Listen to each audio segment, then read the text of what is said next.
The anime opens with a girl, Chun, narrating the human life cycle and how after living for the destined years, humans return to the sea. Chun comes from a world underneath the sea. After completing their journey from the human world, they drift into Chun's world where they are guided and kept safe. These new world inhabitants have powers over the human world, but they themselves are neither human nor a god. Lizu, a woman from the new world, weaves a new sky for the human world. Chun and her friend Q are on the lake when they notice the water change into the beautiful pattern Lizu made. Samsi asks Chun to hurry up as today she will take part in a coming-of-age ritual where she is transported via a water portal to see the human world as a red dolphin. Chun borrows 2 horses from Lizu and rides her way to the location. The event takes place in a town that is decorated in a festive look. Chun's mother gives her lots of food and tells her to be careful in the human world. The ritual head calls down the sky as it turns into the ocean connecting to the human world. Chun's mother once again warns her to stay away from humans and be near the gateway in 7 days. Every participant is given a special soup that slowly turns them into a fish. Chun came to the human world. The very first day felt magical and happy. Chun followed the world and noticed many rituals and festivals humans did. On the 7th and final day, when Chun is about to return to her world, there she meets a human boy who loves aquatic life and lives by the sea. Chun and the boy swim for some time. At night, the boy plays a beautiful melody, and to hear that she loses the track of time. Near the boy's house, Chun becomes entangled in a fishing net during a storm, and the boy drowns trying to release her. Chun takes the boy's instrument and leaves for her own realm. Chun returns home and talks to her grandfather. Her grandfather tells Chun that his time is near as well. In sadness, Chun runs to a bridge and plays the instrument from the body. A huge statue behind her glows up and starts speaking. It calls her to the same place at midnight to talk to the soul keeper. The statue drops a bell and asks Chun to ring it when she arrives. Chun decides to follow the instructions and see if she can get the boy back into his life. As Chun leaves, Q notices her and decides to follow. Chun arrives at the mountain top and rings the bells. The statue roars and a boat comes floating to the shore. Q has no way to follow Chun further, so he stays behind. The moment Chun stepped on the boat, she knew her destiny had changed forever. Chun arrives at the island of the dead. To bring the boy back to life, Chun makes a deal with the Soul Keeper, a citizen of her planet who gathers morally upright dead souls from the human world. Chun is taken to the Hall of the Souls, then asked to find the boy who has now transformed into a dolphin. The boy's soul, which has appeared in this realm as a newborn dolphin, is given to her in exchange for the Soul Keeper taking half of her life. She tells her that in order to bring the boy's soul back to the realm of humans, she must raise the dolphin until it is an adult. She perfectly finds the boy and brings him back to her home. Tiu visits Chun, and they decide to name the boy Kun after the legendary fish whose fins cover the sky. When Ku learns about her project, which is banned since it involves people from the human world, he makes a pledge to help her keep it a secret. Soon a fierce rain starts in the world, which everyone feels is weird to rain at this time. Meanwhile,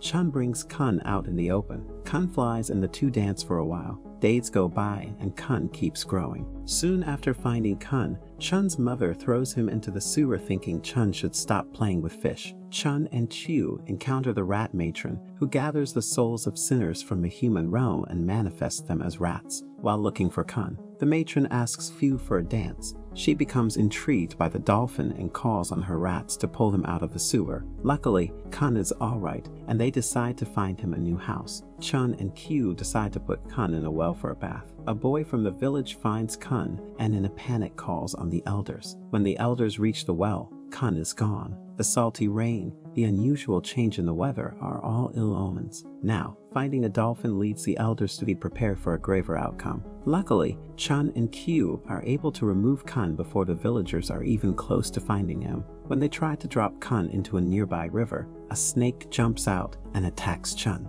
Q is bitten by a two-headed snake while the group tries fighting off. To save Q's life, Chun's grandfather absorbs the venom into his body. He confides in her that he will help her in her duty even in death before succumbing to the venom. His soul appears as a begonia tree once he passes away. Before giving away to death, her grandfather reminds her that her decision will create havoc, but as long as she is true to her heart, she will overcome the troubles. In the middle of summer, it starts to snow heavily. Chun shares what she has done to get Kun with Pu. Chun's family and the local elders discover that Kun's ongoing presence has produced these events as Chun's world starts to see unusually heavy snowfall and severe rain. The rat matron gives Chiu a warning one night to hide Kun after Chun admits to Q that she gave away half her lifespan. To protect Chun from more injustice, he submerges Kun in a frozen lake, but Chun jumps in after Kun. Chun starts to drown as she can't swim for long. The rat matron summons her rats to rescue Chun and Kun from the frigid water while stealing Chun's ocarina,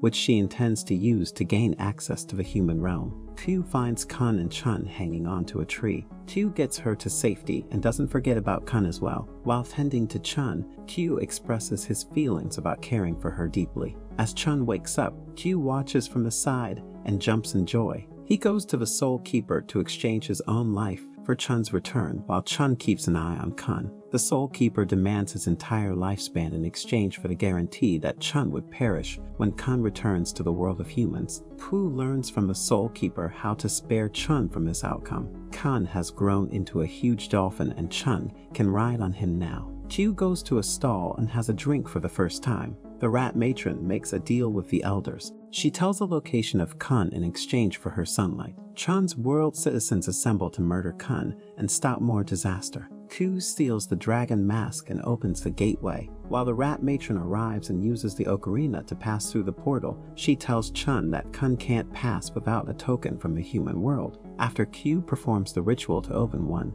Kun is unable to swim through it, uncontrollably opening the gateway in the sky. The seawater from the human realm starts pouring into Chun's realm. Chun attempts to assist the residents of her own planet in fleeing the flood, but is rejected by everyone, including her mother, which serves as a reminder that her actions to save Kun are dooming the people of her own world. As a last resort, Chun offers herself as a sacrifice by joining her body to that of her grandfather's begonia tree, causing it to grow to enormous dimensions, closing the sky holes and protecting everyone from the flood. Chun is brought back to life by the Soul Keeper using a branch Kun broke off the begonia tree. She embarks on a journey to bring Kun back to his planet. Along the way, they come upon Q, who decides to accompany them. Q asks her if she would like to live in the human world herself, but he is unable to tell her how much he loves her because they are spending their last night together. The following day, when Q prepares one final gateway for Chun's return, he bids Kun farewell. Following the Soul Keeper's orders, Q simultaneously casts a spell that will transfer Chun to Earth while also murdering him by putting him on fire with magic. Chun is told to keep him in mind whenever she sees the wind or rain